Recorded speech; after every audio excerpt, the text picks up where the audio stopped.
It was a crisp November evening in Manhattan, the kind of night where the city glowed with gold against a cold, charcoal sky. Inside the glass-walled ballroom of the Hudson Crown Hotel, chandeliers bathed the room in light, and the elite of New York's high society swirled in tuxedos and glittering gowns. This was the 10th annual Astor Heart Gala, a charity event hosted by none other than billionaire real estate mogul Lawrence Kensington III. At 57, Lawrence embodied the American dream.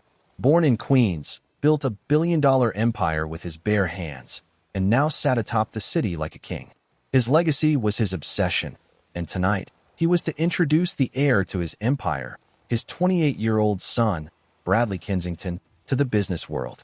Bradley was everything Lawrence wasn't at that age: refined, polished, Ivy League educated. But Lawrence didn't mind. He had paid for perfection. As the speeches began, the clinking of glasses echoed like delicate wind chimes. Lawrence stood at the podium, his voice booming with pride. "My son Bradley is not just the future of Kensington Holdings. He is the best of me." A standing ovation followed. Bradley smiled modestly from his table, next to his mother, Evelyn, a former fashion model who had once been the toast of Paris. Just as dessert was being served, chocolate souffle and vintage port, a young man in a tailored gray suit approached the stage. He looked anxious, but determined. "Excuse me," he said into the microphone. The crowd murmured in confusion. Lawrence squinted. "Security, what the hell is this?" "I'm sorry, Mr. Kensington," the man said, "but I need to speak with you. It's urgent. About your son." Gasps. Murmurs turned into whispers. Evelyn went pale. "Who are you?"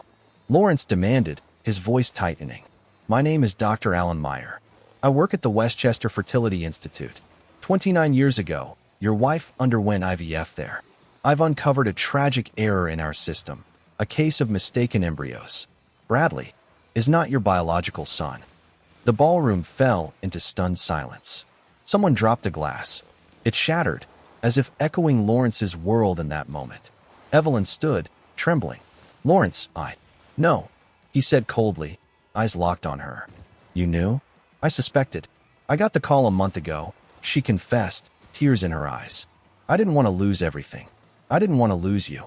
Lawrence stepped back as if struck. "You let me believe, this whole time?" Bradley stood too, his voice breaking. "Dad, Lawrence, I didn't know. I swear." But the damage had been done. In a single moment, the foundation of Lawrence's legacy crumbled. Reporters were already tweeting. Socialites were whispering. Donors were discreetly making exits. Lawrence looked around the glittering room. The chandeliers seemed too bright now. He straightened his jacket and, without another word, walked off the stage and out into the cold New York night. 3 weeks later, the tabloids called it the billion-dollar dissolution. Lawrence froze all access to his fortune. Evelyn filed for divorce. Bradley, publicly humiliated, vanished from society pages. But Lawrence? He started again. This time, not with heirs, not with legacies, but with silence, solitude, and a penthouse view no one else could inherit. Winter came early that year. Snow draped Central Park like a clean sheet over a murder scene, elegant, but concealing chaos. Lawrence Kensington III, once the city's most photographed billionaire, hadn't been seen in public since the night of the gala. The tabloids speculated wildly. Rehab, exile, even death. But the truth was simpler. He was alive. He was watching. And he was planning. From the 96th floor of his Upper East Side penthouse, Lawrence sat in silence, nursing whiskey and bitterness. His empire ran itself now. He had lieutenants for everything. But he read every report, every memo. He needed control, now more than ever. One night, a plain white envelope arrived. No return address. Inside was a DNA report and a handwritten note. "You may not be Bradley's father, but you are someone else's. You should meet her." No signature. No explanation. Just a name, Claire Whitman, and an address in Brooklyn. Brooklyn. Lawrence hadn't set foot there in years. But something in him, a flicker of curiosity, or guilt, or desperate hope, got him into a car the next morning. The building was modest. Working class. He climbed the stairs himself. A woman opened the door. Mid-30s. Sharp eyes, dark hair, a face that looked like his mother's and his. The resemblance was undeniable. "Mr. Kensington?" she asked cautiously. He nodded. I figured you'd come, she said. I didn't write that letter, but I'm glad you got it. They talked for hours. Claire was a public school teacher, grew up in foster care. Her mother, a nurse, had died of cancer a decade ago. On her deathbed, she confessed she'd had a brief affair with Lawrence at a real estate gala in 1989, just months before his wedding to Evelyn. She said you never knew, Claire explained, and I never needed anything from her. I made my life. Lawrence stared at her, stunned. This woman, this daughter, was everything his world had never been. Real, grounded, unpolished but strong. That night, for the first time in months, he slept without pillows. Word eventually grew. The press dubbed Claire the Brooklyn heiress, but she refused the spotlight, refused the money. Lawrence tried to give her everything, but she asked for only one thing. Time. Not wealth. Just time. He started visiting her classroom, donated anonymously to the school. Slowly, they built something fragile but genuine. And as for Bradley, he reemerged under a new name, moved to Seattle, and started his own textile line. The two never spoke again, though once, quietly, Lawrence bought a 10% stake in the company through a proxy. He didn't need an heir. Not anymore. What he needed was truth. And in a city built on illusions, Lawrence Kensington III had finally found something real. Years too late, but real nonetheless. By spring, Lawrence Kensington's world looked entirely different. Kensington Holdings, once a family brand, was now rebranded under a new name, Whitbridge Development, a hybrid of his mother's maiden name, Claire surname. He installed Claire as a board member, not out of nepotism, but because she'd earned it. Her ideas were fresh, ethical, and sharp, especially around affordable housing. But not everyone was happy with the shift. The old guard, gray-haired men who'd grown rich under Lawrence's iron hand, saw Claire as an outsider, a threat. They whispered about succession, about instability. One man in particular, Gordon Vale, a ruthless solo with eyes on the throne, began making moves. One evening, Lawrence's driver pulled up to the corporate tower, only to find the lobby flooded with news crews. Something had leaked. Something big. Inside, in the boardroom, the bomb had already dropped. A leaked memo suggested Lawrence was mentally unfit to lead. It was signed by 4 board members and forged under Claire's digital signature.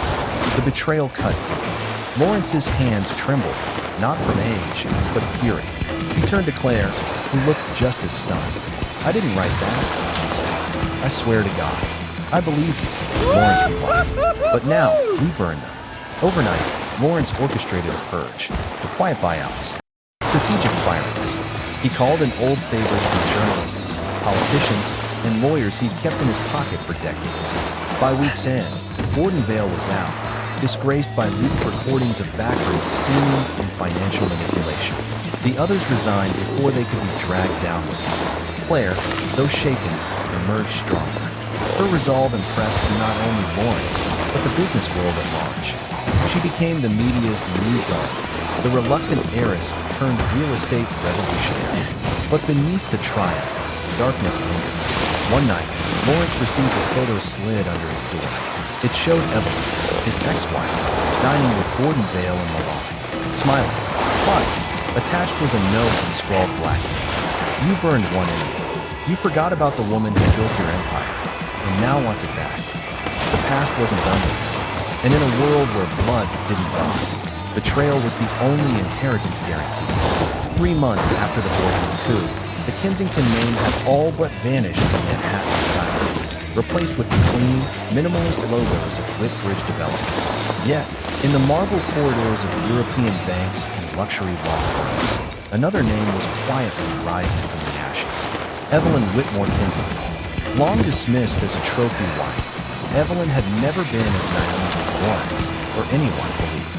The IVF mishap had been real, yes, but the affair, the withheld truth, the silent months before the gala scandal, all orchestrated.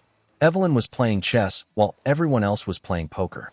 She had spent years building offshore trusts, shell corporations, and legal safety nets, always in Lawrence's shadow, but never in his control. Her divorce settlement was generous but quiet.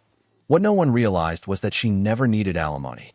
She had long been siphoning money from the company's philanthropic arms, hiding her movements behind layers of charitable fronts and European consultants. Now, With the help of the disgraced Gordon Vail and a cabal of old money allies who hated Lawrence's pivot to moral real estate, she was ready to strike. The first attack came stealthily. A mysterious private firm called Verdant Edge Capital began buying up key properties, ones Whitbridge had planned to renovate into low-income housing. Verdant offered cash, above market, and no one could trace the real owners. Claire, now running daily operations, was furious. They're choking the supply chain. Someone's funding them with inside information. Lawrence stared at the purchase maps. No, not someone. Evelyn. But why destroy her own legacy? Lawrence laughed bitterly. She doesn't care about the legacy. She wants the throne. The next blow was brutal. A front-page exposé from the New York Ledger accusing Whitbridge Development of tax evasion and unethical lobbying practices. The author? A journalist named Mira St. James, known for her ties to Gordon Vail and, formerly, Evelyn's PR consultant. Stock in Whitbridge dropped 14% in 2 days. Claire, overwhelmed, suggested they go public, tell the truth. Lawrence refused. No, he said. The boardroom is war. And in war, truth is a weapon, not a shield. Instead, he made one call. To a ghost from his past. A woman named Nina Sharp, a disgraced but brilliant forensic accountant who once took down a drug cartel's entire laundering network. She owed Lawrence a favor. I want every shell company tied to Verdant Edge exposed, Lawrence told her. I want Evelyn's financial fingerprints all over it. Nina smirked. Give me a week.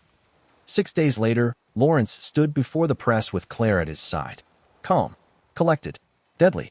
Certain competitors have used unethical tactics to sabotage affordable housing in New York. Today, we reveal the truth. Behind them, a screen lit up with names, charts, and transaction flows. Verdant Edge was funded by a shadow entity registered in Liechtenstein. Its majority shareholder? Lawrence Kensington. And among the board, Gordon Vail. The backlash was instant. Government contracts were canceled.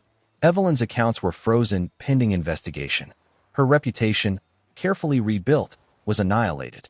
But Evelyn, she didn't flinch. That night, Lawrence received a private message from her, recorded in a hotel suite.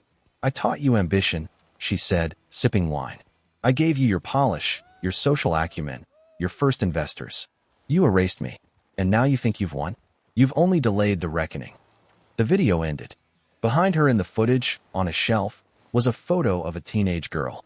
The resemblance to Lawrence was unmistakable. Evelyn had another secret, another heir. It was a sultry August evening when Lawrence Kensington III stood again at the top of the Whitbridge Tower, watching the New York skyline burn in gold and red from the setting sun.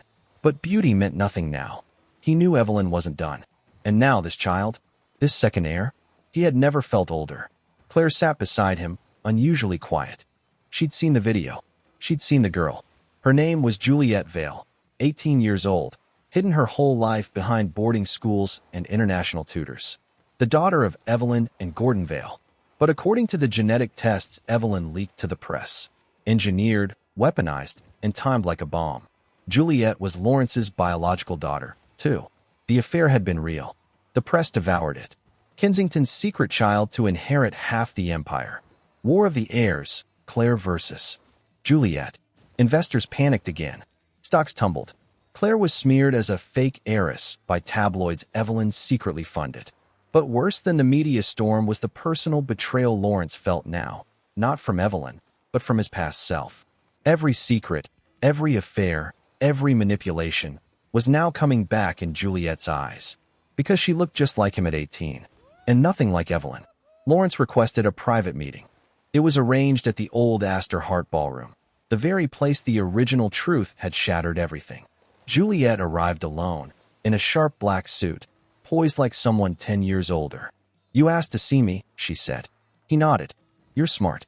Too smart to be Gordon's. She smiled faintly. Your DNA agrees.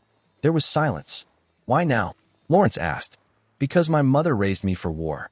She told me you'd never love me, that I was just a weapon to make you suffer. And is that what you want? Juliette stared at him. Then, for the first time, her voice cracked. I don't know what I want. I just want someone to tell me who the hell I am. Lawrence saw it then. Beneath the cold polish and inherited bitterness was a child aching for a place in the world. Weeks passed. Evelyn was indicted for financial fraud, facing prison time. Gordon Vail disappeared. Rumors whispered he fled to Dubai. Juliet was left with no guardianship, no allies, and no claim to anything, except her bloodline. And then came the final twist. Lawrence changed his will. At a press conference broadcast live, he announced, "I built an empire, lost a son, discovered a daughter, and made another. But blood means nothing without truth. Therefore, I leave nothing to my heirs by blood. Instead, I leave it all to my daughter by choice." He turned to Claire. "You are the only one who never wanted the throne, so you're the only one who deserves it." Juliet watched from the back, stunned. No rage, just quiet acceptance. For the first time, she wasn't being used. She was being set free. 2 years later, Whitbridge Development became the largest affordable housing developer on the East Coast. Claire led it with humility and grit, and Lawrence, now retired in upstate New York, spent his days tending a vineyard and writing a memoir. Juliet. She changed her last name, moved to Chicago, and started law school. Claire quietly paid her tuition. They never called each other sisters. But once a year, they met for lunch. No press, no headlines. Just two women who survived the fire of inheritance and walked out carrying only the truth. The end.